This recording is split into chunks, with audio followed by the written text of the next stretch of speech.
What's going on, guys? Dave Mate back for another video. Over the course of these next several videos, I'm going to be going deeper into the aspects of preparing yerba mate. The first several years I sort of generalized and just taught you a lot of the basic ideas. Now I'd like to dig a little deeper and show you some of the finer aspects of preparing this beautiful, powerful drink, yerba mate, from South America, where it's consumed by millions of people every single day, from the time that they're little children to the time that they're old and gray. Yerba mate, powerful herb. So today we're going to be discussing the mountain of mate, the part of the mate that you keep preserved. I'm going to discuss why we preserve it, how to keep it preserved, and just some basic principles on preparing yerba mate in general. We're going to be using a calabash gourd right here. This is a calabash gourd, one of the jungle cups from circleofdrink.com. And we're going to be using a brand out here that I just found and I'm kind of exploring. Pretty nice. So let's get into it, guys. Grab yourself some mate. And as you saw in the last video, you generally want to fill up the gourd about halfway. Once you get really good, you can fill it up a little bit more. It depends on the size of the gourd too, and the shape of the gourd. This gourd holds a lot of mate, to tell you the truth, tons of mate, so I end up putting in several heaping teaspoons until I reach a level that I like. Right about there. So, first you just want to level off the mate a little bit. See how much is inside the gourd. As you can see, it's a little dark, but the mate is pretty level in there. Alright. Now, what you want to do, as I showed you in the other video, you want to invert the gourd, give it a couple shakes, bring it back to about 45 degrees and you have a situation like this. Alright, so this is your mountain of mate. Once you bring the gourd back to about a 45 degree angle, you want to keep this angle, okay? Now, hold the gourd here and grab your dummy water. Now, the water that's in this thermos right here is not mate water. It's water that's been heated up only for about 1 or 2 minutes. So this is a different level of dummy water. It's water that's been slightly heated up.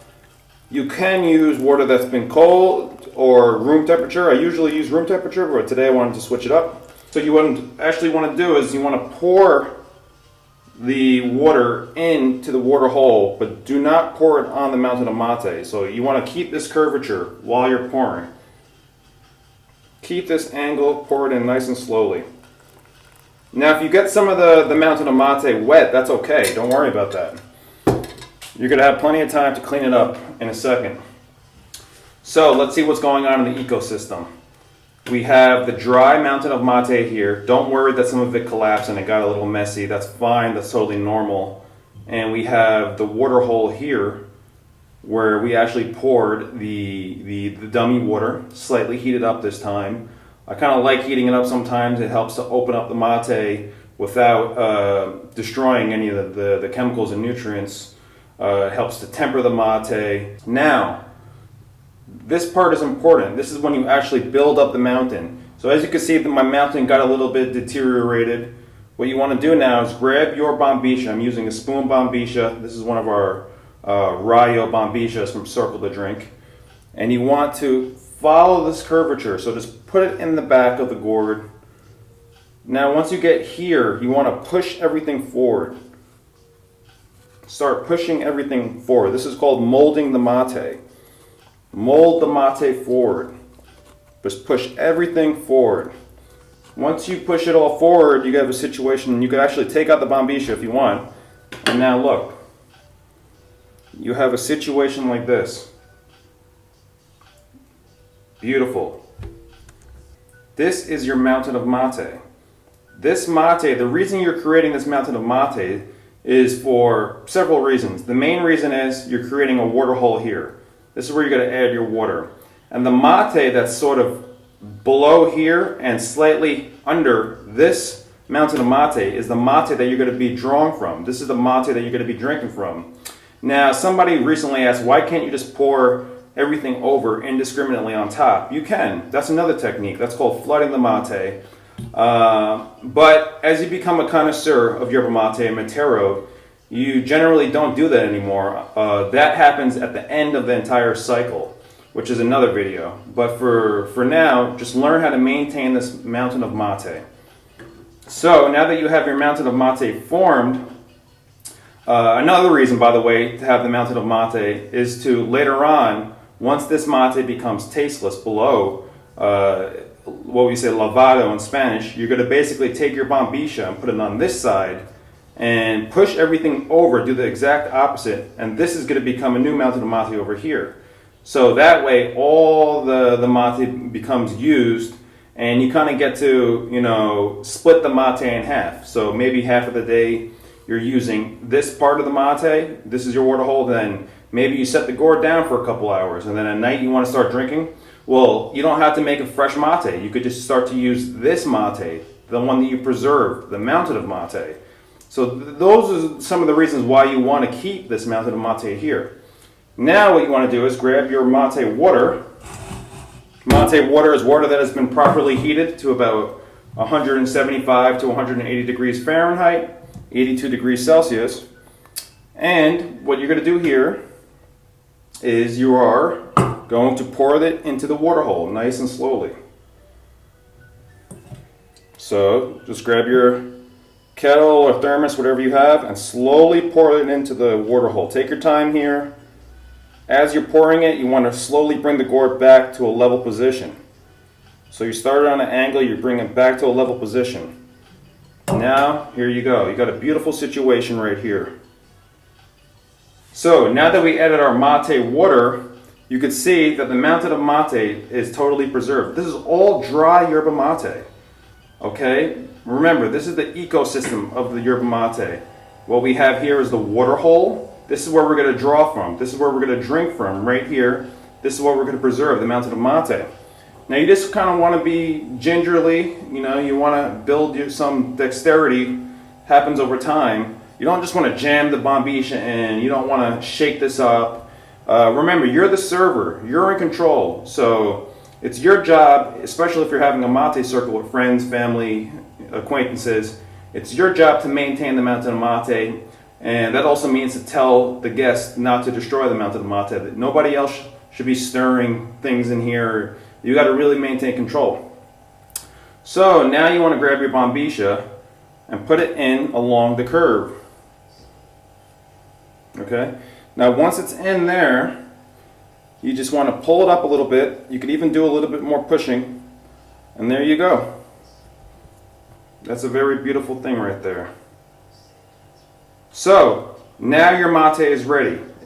You have your mountain of mate, you have your water hole, your bombilla is placed. You pulled a little bit at the end right here, you just pull up slightly, and that's it. So let me have a sip of this, and I'm going to show you what it looks like after the first cycle.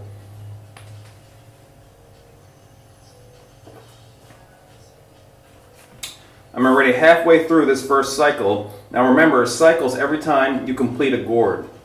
Okay? Now, cycle also means the strength of the mate. How long can this mate last throughout a duration of 1 liter of water? So if mate becomes weak within the first third of the liter, it has a low cycle. If it can maintain its strength up to a half a liter, it has a medium cycle. And if it could control its flavor and still harness nice robustness throughout 1 liter, then that would be a high cycle mate or a long cycle mate. So we're already halfway through this particular cycle in terms of drinking this mate in that context. And as you can see, we still have our mountain of mate, very beautiful. Now let me finish this cycle.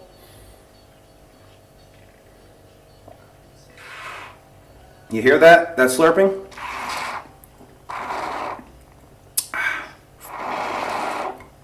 You want to slurp. Slurping is very polite when it comes to mate etiquette. Slurping signifies that you finish the mate It means that there's no lingering liquid in there. That's not nice. That's not good, especially if you're sharing mate with people. You want to slurp. You want to know that everything is finished. I know in the United States and Europe, we generally do not slurp. It's not polite. But in South America, that's a sign of great respect. When you finish the mate, you slurp and you let them know that everything is completed. So this first cycle has been completed. Now, as a server, you want to keep on pushing and molding. So just keep on molding. Push the mate forward, maintain this beautiful mountain. Now, some people may say at this point, Dave, why not just pour the whole thing in? Pour everything in over. You can do that. That's a technique. And honestly, that's very popular here in Argentina to do that. But as I said, as you become a connoisseur, you pretty much stop doing that because you learn how to maintain this mountain. And it comes in handy later when you drink this part several hours later, or it could be half an hour later. It depends on how fast you drink your mate. Now again, slowly pour your mate water into the hole. Maintain that mountain. Maintain that mountain of mate, that mom, M-O-M, mom, mountain of mate. And there you go. You see, the mountain of mate has been maintained. Once again, we have our mate. We're going to touch it up a little bit. And that's pretty much it, guys. This technique allows you to extend the cycle, the strength of the mate. Later on, what I'll do is I'll take this bombisha out and do something called a hemisphere switch, which is for another video. But I'll just give you a little preview now. You take this out and put it on this side, and then this pushes over, and then you build a new mountain of mate here, okay? And then essentially, once that mate has become all lavado, tasteless, then after 20 or 30 cycles on each side, then you could pour water over everything indiscriminately. Then you could flood the mate, but flooding the mate is at the end. It's when you just want to use up all the mate. After you already had mate from this side, and then after you had it from this side, and that's it. Then you flood it all, and then you drink it. So this has been a short little lesson, guys, on maintaining the mountain of mate. It just comes down to dexterity, agility, and just being, willing to touch up the mate every time you finish it.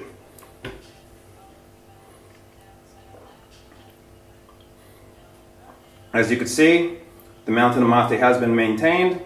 I'm already a quarter way through this cycle. Everything looks good. All right, guys, so if you have any questions, feel free to comment below this video. Email us at support@circleofdrink.com. We'll be more than happy to help you out with anything you need. And of course, always check out circleofdrink.com for all your yerba mate needs. That's where we have our own high-end brand of yerba mate products. And if you're looking for some really good other popular brands of yerba mate from South America, like Canarias and Taragüí and Cabral and Sarah, some brands you probably even haven't heard of at this point, check out Yerba Mate Land. That's yerbamateland.com. That's our sister website. All right, guys, it's been a pleasure. This is Dave Mate reporting from Buenos Aires, Argentina.